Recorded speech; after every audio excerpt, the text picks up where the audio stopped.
Palpung Ling monastery and all of its various aspects are started almost 30 years back because the original Palpung Thupten Chungkur Ling monastery, which was started at the 18th century, actually it's in 18th century by 8th Thai Situ. Since this monastery, Palpung Thupten Chungkur Ling, became a very important seat, not only for Karma Kaju, but also for entire Marpa Kaju, as well as Shangpa Kaju. And it is not only Kaju, but all of the 8 major lineage of Vajrayana Buddhism. Not only the Vajrayana Buddhism in the religious sense, but in the literature, history, art,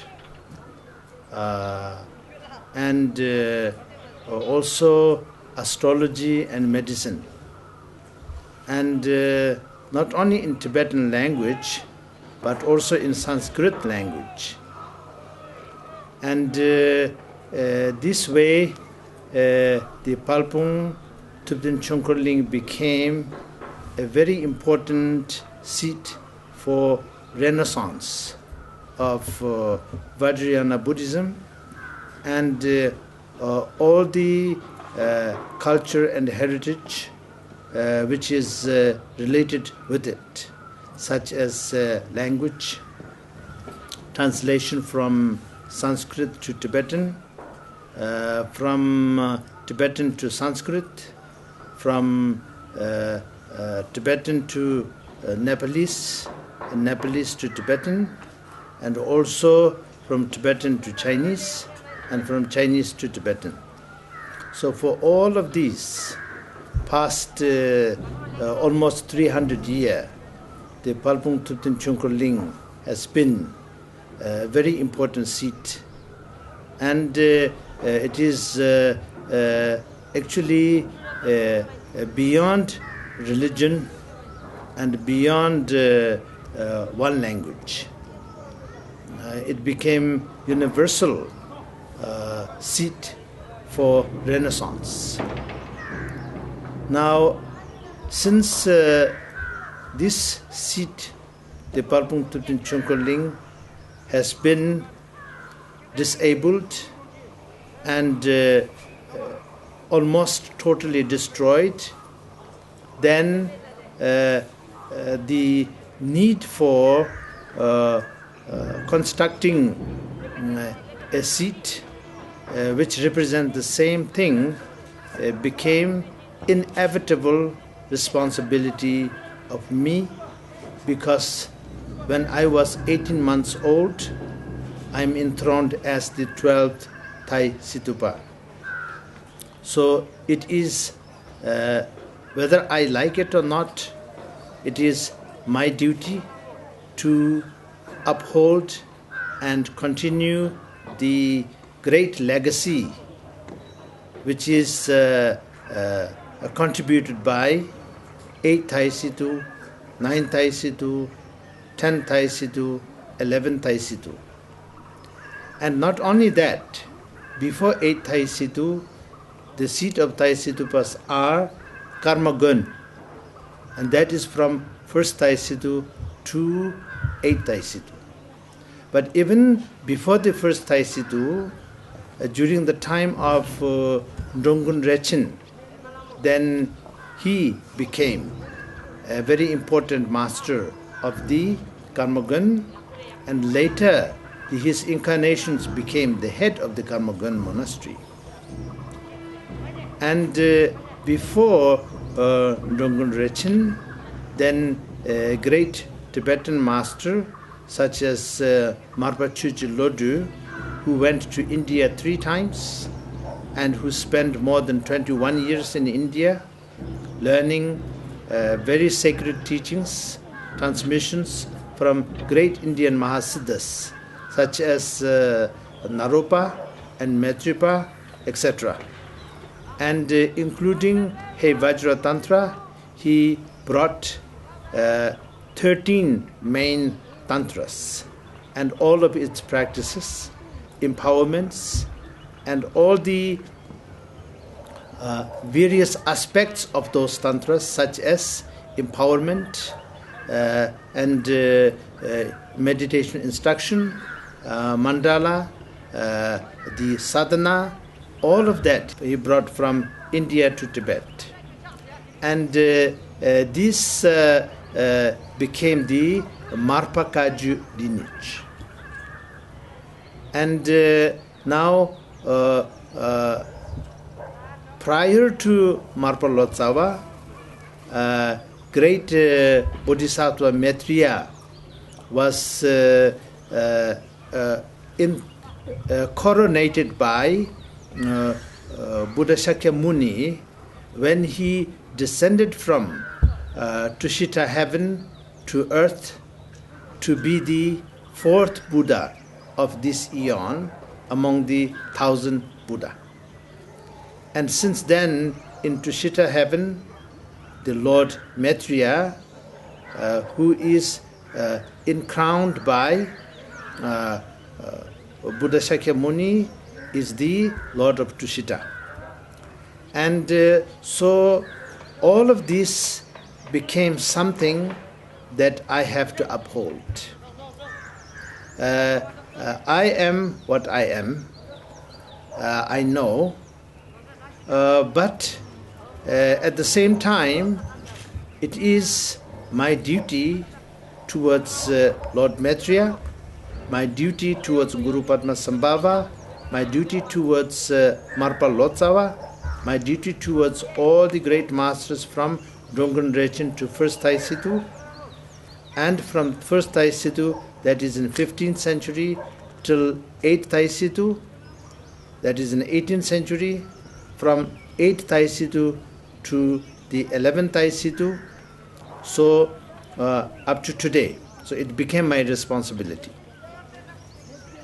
With my capacity in all aspects, it has been very difficult because when I came here, I was 22 years old. And that time, there's no road, no electricity, no water, and nobody is here. So we have to start from absolutely zero. Absolute zero. And from there up to today, it is about 30 years, and actual construction work is actually about 29 years. And slowly, then this Dharma community has developed due to the very kind and very helpful hospitality of the people of India and government of India and local people here, the local Indian people, and also with very generous and dedicated and devoted support from Tibetans in India, as well as Indian Buddhist communities all over Himalaya, as well as Buddhist followers and friends throughout the world, from European continent, from American continent, from Southeast Asia, Southeast Asian countries, and then also Oceania, such as Australia, New Zealand, and other places, and also people from Africa. And all the generosity and kind support from all of these individuals and also some organizations. Then slowly, the Palpung Sherabling able to have some very basic facilities which we have today. What we have today is a community of monks and nuns, about 600 here, and then also we have several branches in different parts of India, and also several branch Dharma centers in some of the Southeast Asian countries, as well as some European countries, as well as American countries, partly Canada and United States.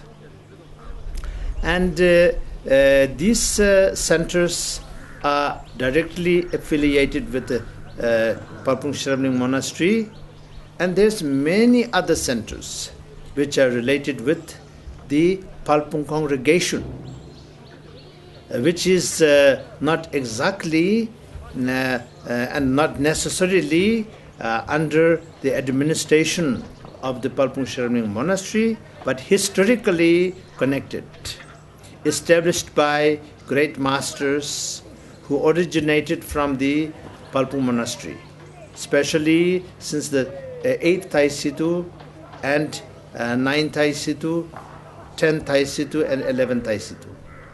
So I take this responsibility with great honor to serve the Buddha, and also great honor to serve the humanity. I don't see there's any difference between serving Buddha and serving humanity. I believe in the essence of every living beings as well as everything that is perceived by them. For me, according to my lineage, everything is sacred. Therefore, when I look at other religions such as Hinduism, Christian, Judaism, Islam, all of these religions, actually it is impossible for me to say that they are not coming from the same sources. I describe every religion as of the humanity, by the humanity, for the humanity. Because it is a human being who described the God. And he discovered the God. And it is the human being who became the Buddha. It is the human being who received the message from the God, and also it is a human being who received the teaching from the Buddha. And therefore, always it involves human being as a recipient who received it, and then who heard it and then spread it for the benefit of all the living creatures by the human being. So it is for the betterment of every single human being, as well as every single living creatures. It is for the benefit of all of them. The benefit is very simple. The true benefit for all living being is to be free, to be happy, to be free from suffering.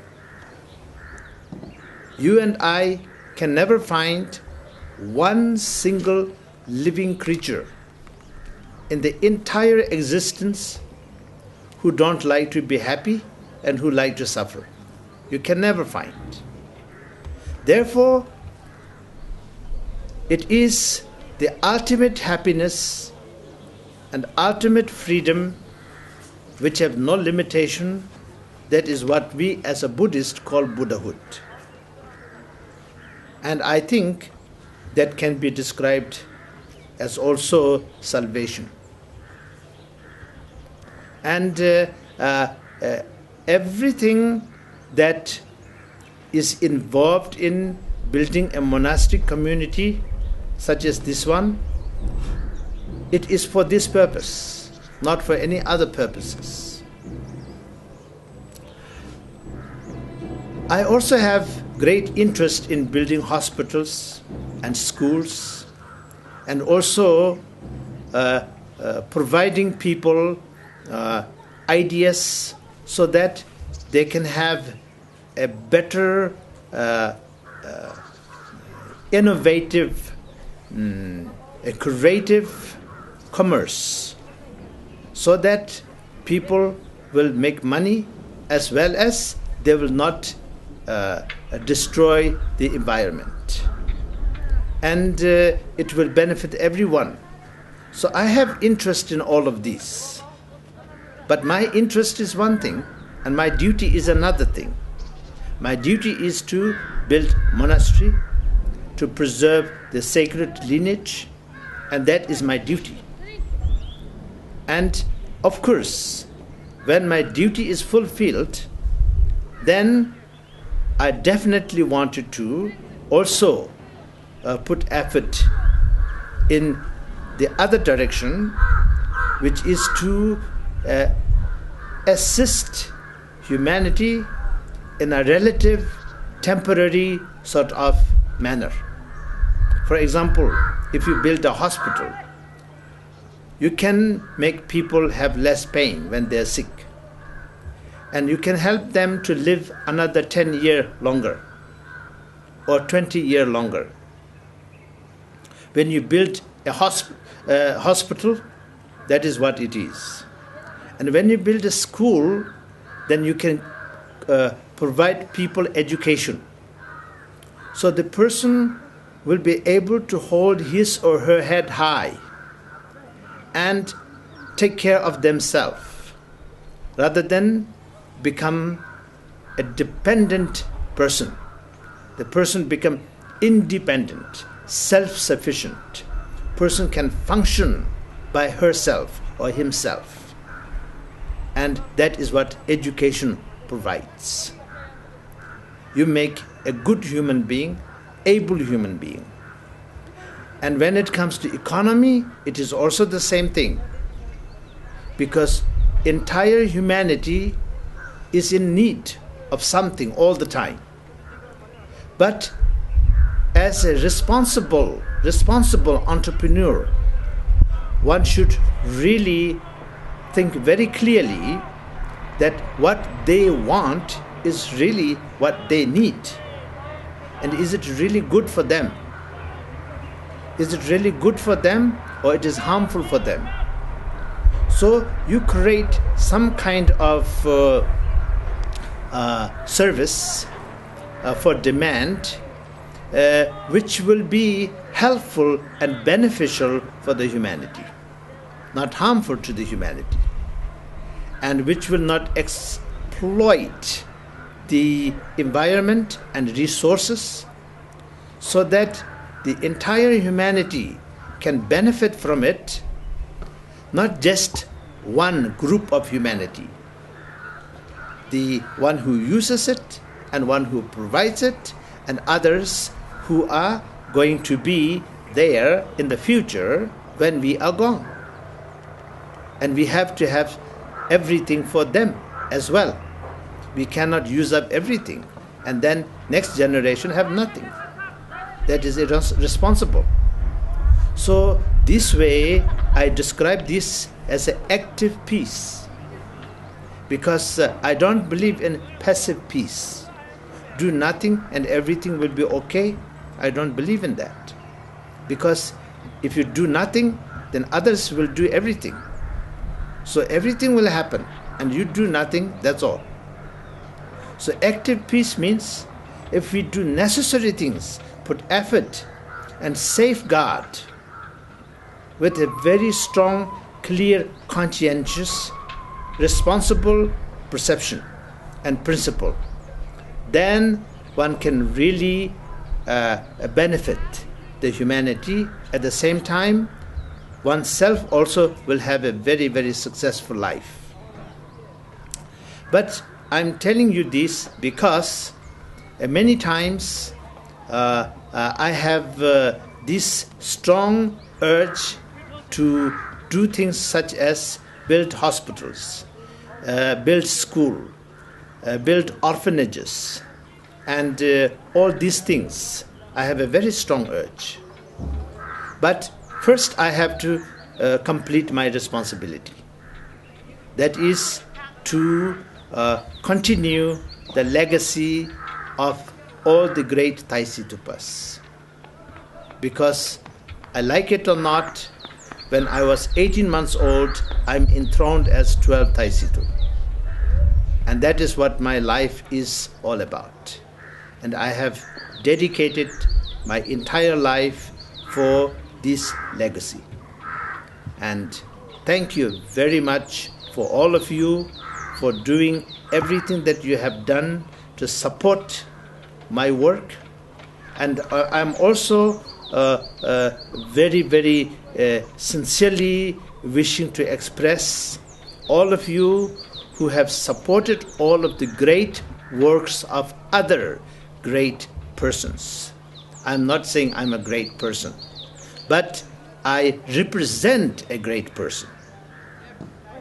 And I do the job of a great person.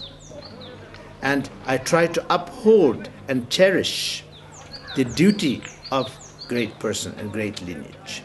But there's so many great people doing lots of wonderful things in Buddhism as well as in other religions. I really thank you all on behalf of everybody who gets a benefit. From my heart, I wanted to thank you all for making all of their great aspirations come to reality.